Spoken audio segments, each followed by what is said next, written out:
silent observer. You know, it is like stressful, but the weird thing about that complaint is it's not relatable. You know, nobody wants to hear you complain about like being recognized, but it does make human connection a bit harder for sure. But it's not all bad. It's just a part of it. You know, like that's what it is. It's a good trade.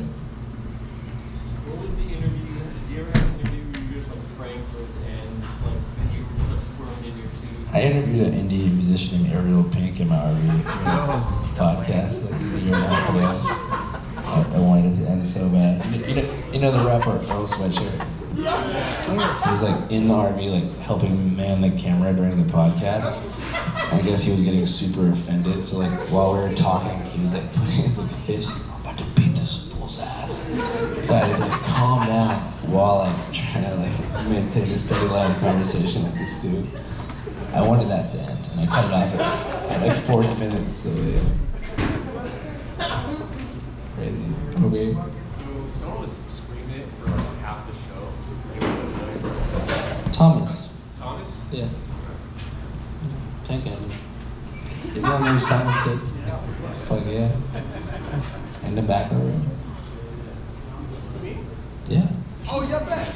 So, like, as I've watched your content, I've always wondered, like, the more you watch these, what we would consider kooky stuff, like, you kind of realize that, like, they're mostly in it for, like, the community and shit. Yeah. But, like, you also always maintain this, like, really good neutrality as, like, a mirror. You know, you just kind of let them talk. And, like, the audience kind of, like, gets the gist. And it's, like, pretty, like, I feel like unbiased. You know, like, Thank you. yeah, but, like, how do you, like, separate your, like, feeling super bad for the crazy kooky grandpa whose grandkids don't call him back? Right. And then also, like, hold the mirror up and be like, this is, like, you know, like, an issue still. Right, well, Like, I me, found yeah. myself, like, I feel you. So my grandpa, this guy Terry, after his divorce with his third wife, he Divorce felt, court. yeah, he like fell super hard into the conspiracy rabbit hole. After that point, he like cut off contact with most of his family, except for like me and a few others. He's now the lead selling UFO conspiracy theorist in America. He has a book on Amazon called The Mystery of the Orange Orbs. So I'm watching him getting praise in this fringe community while like disavowing his biological children, and I kind of that experience made me more empathetic to be like, damn, how many people down the rabbit hole like have experienced some sort of like bizarre tragedy in their life that brought them to this point. So I think the radical empathy comes from like a personal spot in the first place. Yeah. And especially growing up in Seattle, like I grew up, heavily involved in the protest community. I mean, I had a couple of friends get killed by police when I was super young. So I just like, I automatically hated cops, and I hated anyone conservative my whole life, like with a passion. And just like opening my eyes up to the idea that maybe these people too were like swayed in a different direction by some factor in their life made me want to make shit like Kelly. You know what I'm saying? 'Cause I don't know, I just feel like it got to this point where, especially when all gas and breaks, I felt like we were contributing to the outrage machine. Yeah. That's done by Colbert and CNN and shit. Nitpicking these like fringe Trump supporters and slam dunking on them. I was like, all right, cool. So if we're not going to spend time figuring out why these people are like this, then we should just stop doing this. So that's a good question. It does come from a personal spot for sure. Yeah. Oh shit, that's what the menu said? All right, we only have 2 more questions. I'm sorry, it's the menu. You have to go? What is your creative process? Like, how do you find these people for your video? I think at this point, like, there's 2 types of videos that we do. One I call like newsbeat, which is like something is happening, like Uvalde, we're gonna go. And then cultural interest is like a regular event, like gathering the juggalos for the understandably look-alike competition that happens every year. So it's divided between those 2. But yeah, I mean, I also edit everything myself. So it's like, I don't want to edit a bunch of stupid footage, so I just won't go. it's done. Premiere? Huh? Premiere? Adobe Premiere, yeah. Yeah. Got chops, man.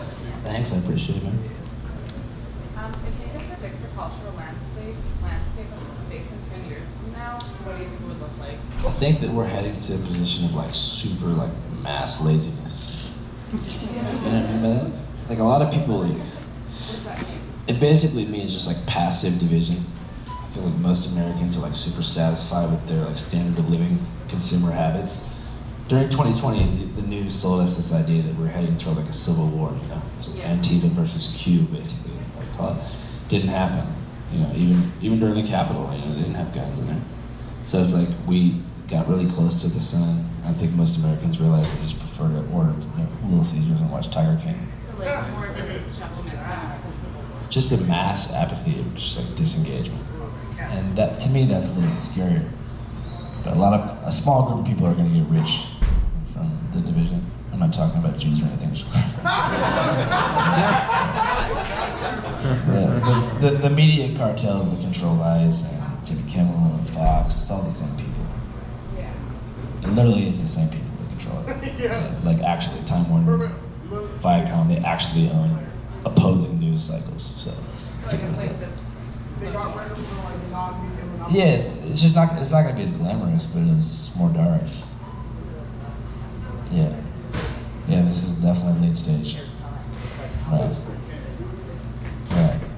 You know, older Americans are locked into cable like 15, 20 hours a day.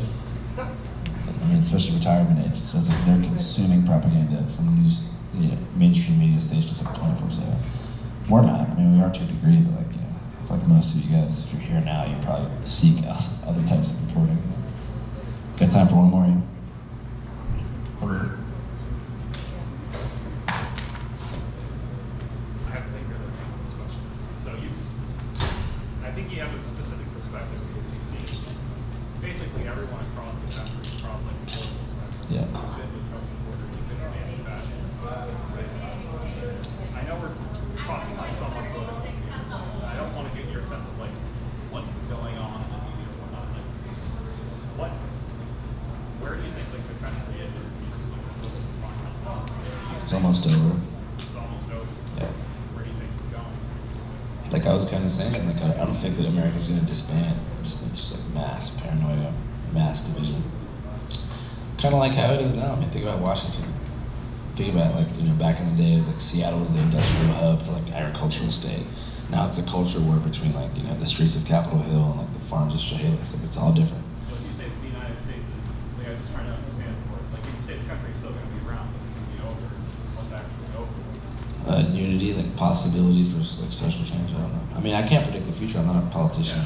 But I'm only 25. So I'm only 25. So I'm trying to like look at what I can, but I'm not optimistic about the future of the country politically. But I'm optimistic about like people's day-to-day lives. I mean, I don't know.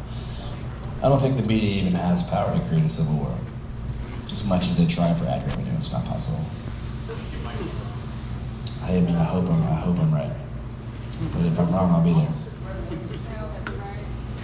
You know, right? All right. Well, you guys having a good night? Sorry, I'm so low energy. I just had a long time. Thank y'all for coming. I appreciate you guys. Man. Yeah.